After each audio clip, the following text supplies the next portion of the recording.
Gripping my swollen belly, I fought through another wave of pain, trying to focus on my breathing. The back seat of our car felt like a prison, confining me with my escalating fear and discomfort. Nathan, my husband, was driving, his face a blend of worry and urgency. "We're close, Laura," he reassured me, his eyes meeting mine in the rearview mirror. I wanted to believe him, to find solace in his words, but the pain was overwhelming. Suddenly his phone rang, shattering the tense silence. I watched Nathan's expression shift from concern to confusion, then to something I couldn't quite understand. "It's Vanessa," he said, his voice tense as he answered the call. My heart sank at the mention of his sister, a constant source of tension in our marriage. "What? Right now?" Nathan's tone was incredulous. "But Laura's in labor, Vanessa." I strained to hear more, but Vanessa's voice was just a shrill echo. A sense of dread washed over me, the pain of my contractions intensifying with my growing anxiety. Nathan hung up abruptly and pulled the car over. "Laura, I need to help Vanessa. She's stranded at the station. Her car's broken down. She's panicking." "But what about the hospital?" My voice was barely a whisper, laced with disbelief and fear. "I'm about to give birth, Nathan." "I know, but you can call an ambulance. They'll get you there faster. Vanessa's alone and she's freaking out," he insisted. I couldn't believe what I was hearing. Was he seriously choosing Vanessa over me, over our unborn child, at a moment like this? "Nathan, please." "I need you," I begged, my voice cracking under the weight of my emotions. He avoided my gaze, looking out of the window. "I'm sorry, Laura. I have to do this. Just call 911, okay? They'll take care of you." With shaky hands, I dialed the emergency number as he helped me out of the car. The cold air hit me, and I felt a chilling sense of abandonment. Watching Nathan drive away, I was alone, the ambulance's distant siren the only sign of incoming help.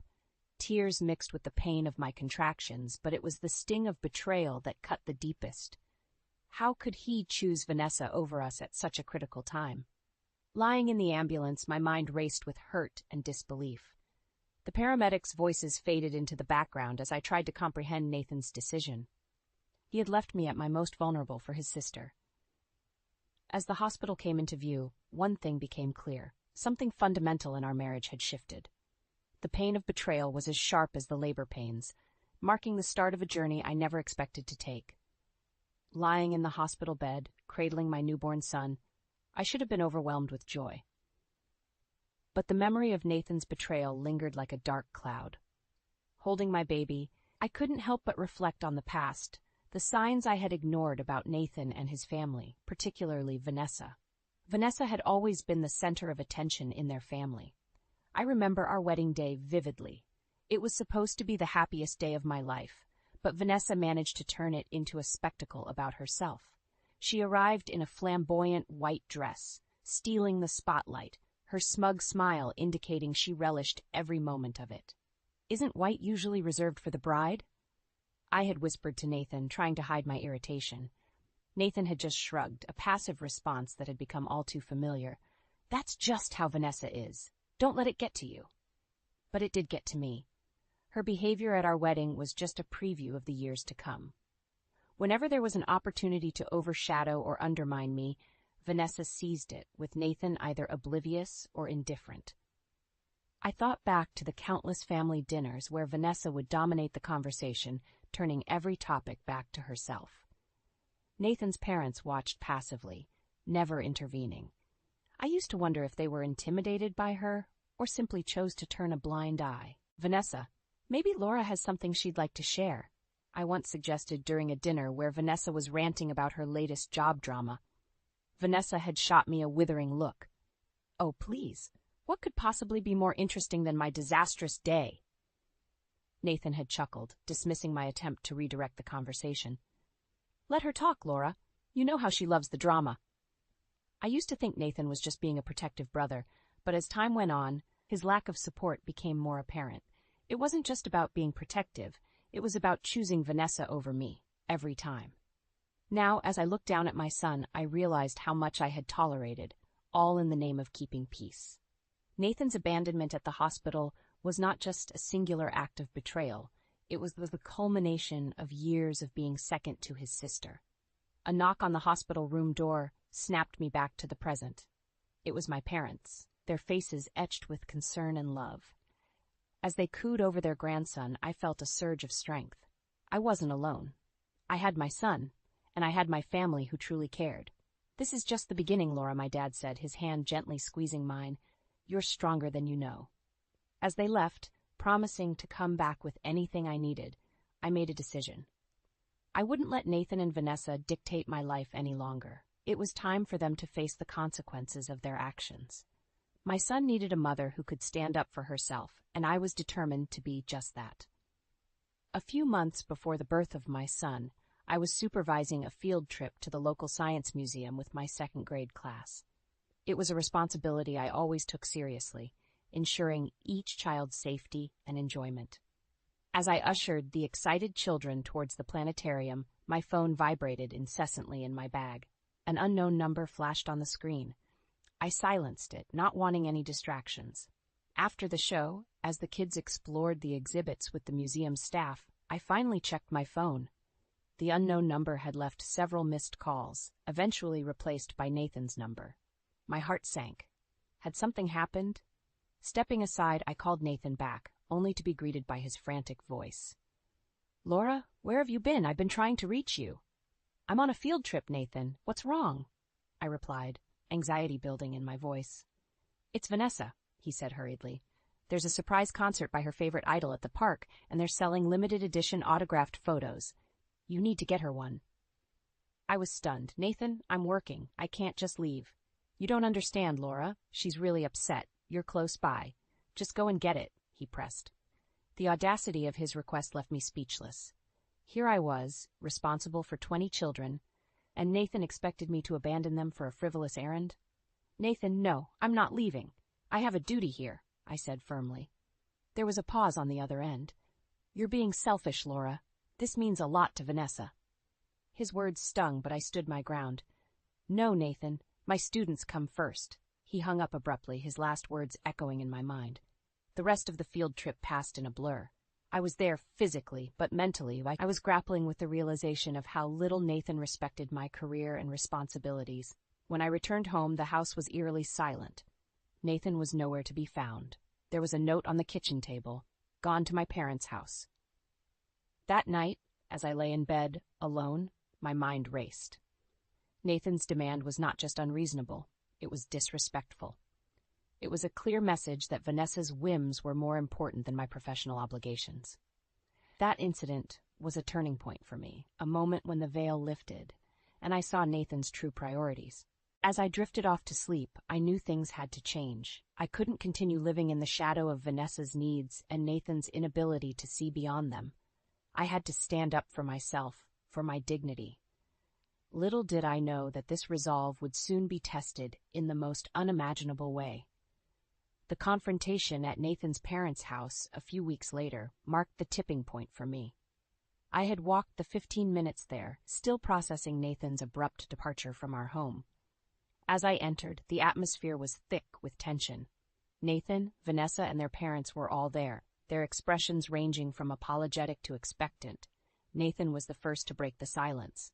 "Laura, you need to apologize to Vanessa." I was taken aback. "Apologize? For what?"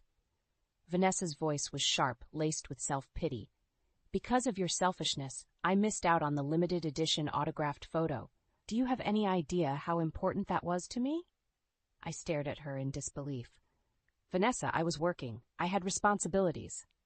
Vanessa sniffled dramatically, turning to Nathan and their parents for support. "See? She doesn't even care. She ruined my day." Nathan's mother chimed in softly. "Laura, maybe you could just apologize to keep the peace." I felt a surge of frustration. This wasn't about keeping the peace. It was about constantly catering to Vanessa's unreasonable demands. Before I could respond, Vanessa thrust her phone at me, displaying a listing on a flea market app. "Fine, then buy this for me. It's the same photo, only $300. I was stunned. $300 for a photo? Just because I didn't abandon my job for her whims? Nathan nudged me. "Just do it, Laura. It'll make things right." That moment, something inside me snapped. The years of being overshadowed, of having my feelings and career disregarded, boiled to the surface. "No, Nathan, I won't do it," I said, my voice steady despite the anger coursing through me. Vanessa gasped. "But you owe me." I owe you nothing. I've put up with this far too long, I declared, turning to Nathan. And you're supposed to be my partner, but all you ever do is put Vanessa first. Where does that leave me? Where does that leave us? Nathan looked stunned, a mix of confusion and defensiveness in his eyes. But she's my sister. That's no excuse, I cut him off. Your sister, your family's antics. I'm done being a part of this drama. With that, I walked out, leaving them in stunned silence. The cool evening air felt refreshing against my flushed cheeks. It was a walk of defiance, a statement that I was no longer going to be a pawn in their dysfunctional family dynamic. That night, as I lay in my bed, alone yet empowered, I realized that my marriage to Nathan was a shadow of what it should be. It was time for me to reclaim my life, my dignity, and if that meant going against Nathan and his family, so be it. The road ahead would be challenging, but I was ready to face it head-on. The discovery of my second pregnancy a few weeks later brought a complex mix of emotions. Joy, fear, and a resolute determination to protect this new life from the toxic environment Nathan and his family created. It was during a routine morning, the nausea hitting harder than usual, that the test confirmed my suspicions. I was pregnant. I remember sitting on the bathroom floor, the positive test in my hand, a whirlwind of thoughts swirling through my mind. How would Nathan react? Could I bring another child into this chaos? When I eventually broke the news to Nathan, his reaction was lukewarm, his mind seemingly elsewhere. "That's great, I guess," he said, distractedly scrolling through his phone. I couldn't help but notice Vanessa's name flash across his screen. In the months that followed, Nathan's indifference only grew. He was rarely home, always at his parents' house or running errands for Vanessa. I was left alone, wrestling with the reality of my situation. One evening, as I sat in the living room, surrounded by pregnancy books and ultrasound pictures, Nathan walked in, his expression tense. "We need to talk," he said, sitting across from me. I braced myself, sensing the seriousness in his tone. "What is it?" "It's about the baby," he began, avoiding eye contact. "Vanessa thinks we should move in with my parents, for extra help." I stared at him, incredulous. "Move in with your parents?" "Nathan, this is our family. We should be making decisions together, not based on what Vanessa wants." Nathan sighed, a hint of frustration in his voice. "You just don't understand, Laura. Vanessa knows best. She's been through a lot." "That's not a good enough reason," I argued. "Our child needs a stable environment, not more of Vanessa's drama." Nathan stood up, his frustration boiling over. "You're being unreasonable, Laura. Vanessa is just trying to help." I shook my head, a sad realization dawning on me. "No, Nathan. You're the one being unreasonable. You're so caught up in Vanessa's world that you can't see what's right in front of you." He didn't respond, storming out of the room instead. That night, as I lay in bed, the distance between Nathan and me felt like a chasm. I knew then that I had to make a decision for the sake of my children and me. In the following weeks, I grew more resolute. I started preparing for a life where Nathan's influence was minimal. I couldn't let Vanessa's shadow loom over my children's lives. I needed to be strong, for them and for myself. The day my water broke started like any other, but it quickly turned into the most harrowing experience of my life. As the labor pains began, Nathan scrambled to get me to the hospital. In that moment, I allowed myself to believe that maybe, just maybe, he would be there for me when it mattered most. We were halfway to the hospital when Nathan's phone rang. His sister's ringtone. "Don't answer it," I pleaded through gritted teeth, another contraction rippling through me. Nathan hesitated, but ultimately picked up the call. "Hello? Vanessa? What's wrong?" I couldn't believe it. Here I was about to give birth, and he was still prioritizing her. "Sis can't get to her favorite band's concert because of a train incident," he said after a moment, his tone changing. "I need to help her." "Nathan, I'm in labor," I screamed, disbelief and fear mingling in my voice. "I know, but this is important to Vanessa. You can call an ambulance, right?" he said, his voice distressingly calm. I was in shock, unable to process what was happening. "You're choosing her over our baby?" "It's not like that, Laura. Just call 911, Nathan said, pulling over and helping me out of the car, my hospital bag in hand. As he drove off, leaving me alone on the side of the road, I felt a mixture of abandonment, rage, and utter disbelief. How could he do this to me, to his child? Somehow I managed to call an ambulance and get to the hospital. The nurses rushed me into delivery, their faces a blur as I grappled with the pain and shock. Hours later, I held my newborn son, a beautiful, innocent life, unaware of the drama surrounding his arrival. As I looked down at him, my heart swelled with love and a fierce protective instinct. Nathan's betrayal was unforgivable, a clear sign that he would always choose Vanessa over our family. As I lay in the hospital bed, a plan began to form in my mind. Nathan and Vanessa would not get away with this. They needed to face consequences for their actions. I would make sure of it. That night, as my son slept peacefully beside me, I made a vow. I would fight for what was right for my children and me.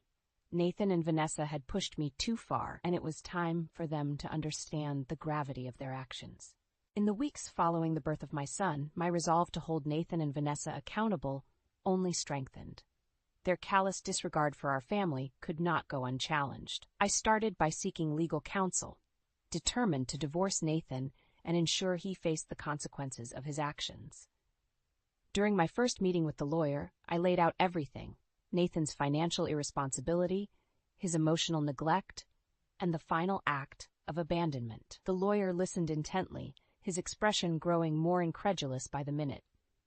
"This is more than just a case of marital discord," he said, shaking his head. "This is abandonment of a spouse in a vulnerable state. We can take this to court." I nodded, feeling a sense of empowerment. It was time Nathan and Vanessa understood the weight of their actions. Meanwhile, Nathan's behavior worsened. He showed up at the hospital, feigning concern, but I saw right through it. It was a performance, likely for the benefit of his parents or Vanessa. "Laura, please, let's talk about this," he pleaded, his eyes darting around nervously. "There's nothing to talk about, Nathan. You made your choice," I replied coldly, holding my son protectively. "But Vanessa needed me. You don't understand the pressure she's under," he tried to explain, but I cut him off. "The only pressure here was on me and our newborn son when you abandoned us. I'm filing for divorce, Nathan. You and Vanessa will have to answer for what you've done." Nathan's face paled. "You can't do this, Laura. Think about our family." "Our family?" I laughed bitterly. "You stopped thinking about our family a long time ago." After that encounter, I instructed the hospital staff not to let Nathan or anyone from his family visit. My parents supported me, their disappointment in Nathan palpable. The legal proceedings were grueling but necessary. I presented evidence of Nathan's neglect and abandonment. The court was sympathetic to my case, especially considering the circumstances of his betrayal.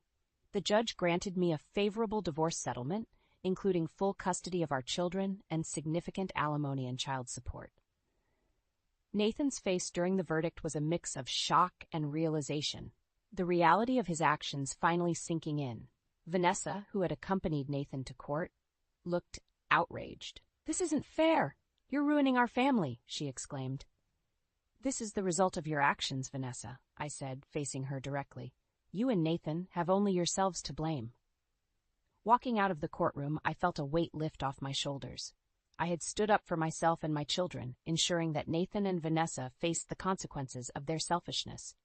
It was a hard-won victory, but a necessary step towards rebuilding our lives.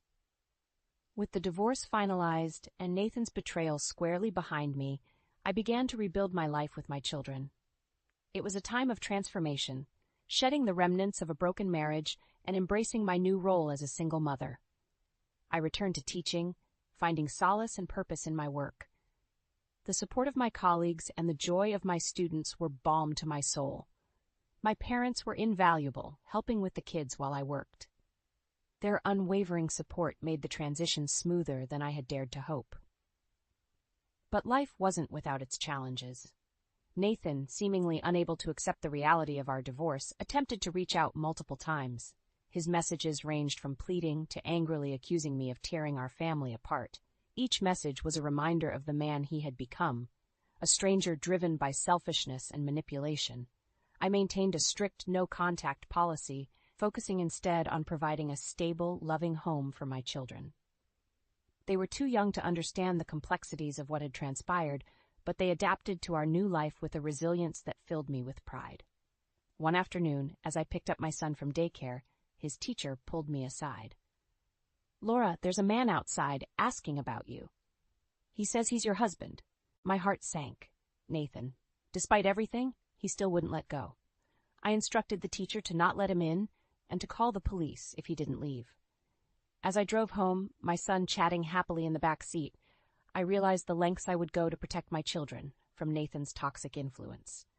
Weeks turned into months, and slowly, the shadow of Nathan and Vanessa began to fade from our lives.